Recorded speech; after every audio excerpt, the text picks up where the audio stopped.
السلام علیکم ورحمۃ اللہ وبرکاتہ۔ سامعین من، مہمان نوازی ایک اللہ تعالیٰ کی بڑی کرم نوازی ہوتی ہے انسان کے اوپر کہ اس کے گھر میں مہمان آتا ہے اور وہ اس کی آہو بھگت کرتا ہے۔ تو یہاں پر دو تین باتیں بڑی خاص ہیں۔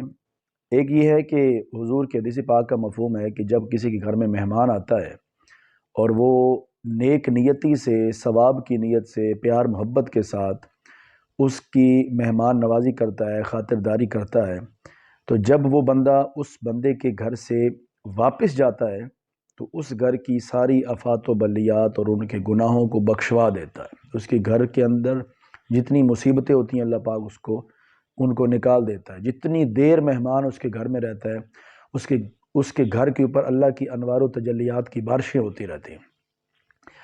اور دوسری بات سامعین من یہ ہے کہ حضور نے شاہ فرمایا کہ مہمانی صرف 3 دن ہے، صرف 3 دن مہمانی ہے۔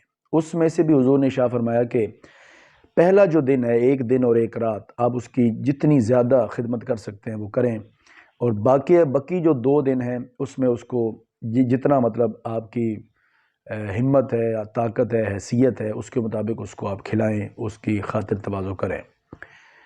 اور مہمانوں کو بھی چاہیے کہ وہ کوشش کریں کہ 3 دن سے زیادہ کسی کے گھر میں نہ رہیں اور ان کو مصیبت میں نہ ڈالیں۔ حضور نے شاہ فرمایا کہ 3 دن سے جب بندہ گھر میں رہتا ہے اور وہ کچھ نہیں کر سکتا تو اس کے لیے شرمندگی کا باعث ہوتا ہے۔ تو اس لیے مہمانوں کو یہ چاہیے کہ وہ کسی کے گھر میں جائیں تو تھوڑے سے تھوڑا ٹائم وہاں پہ گزاریں تاکہ ایک محبت اور پیار کی فضا جو ہے وہ قائم رہے۔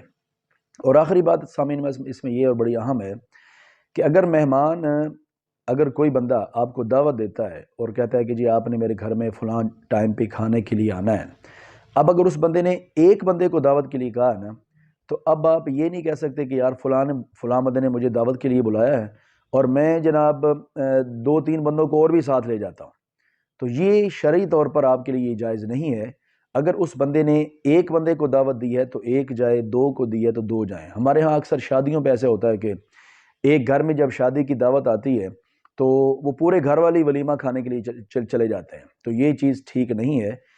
جتنے افراد کو دعوت دی گئی ہے اتنے ہی افراد وہاں پر آئیں اور کھانا کھائیں تاکہ اگلے بندے کو بھی شرمندگی نہ ہو۔ والسلام ورحمۃ اللہ وبرکاتہ۔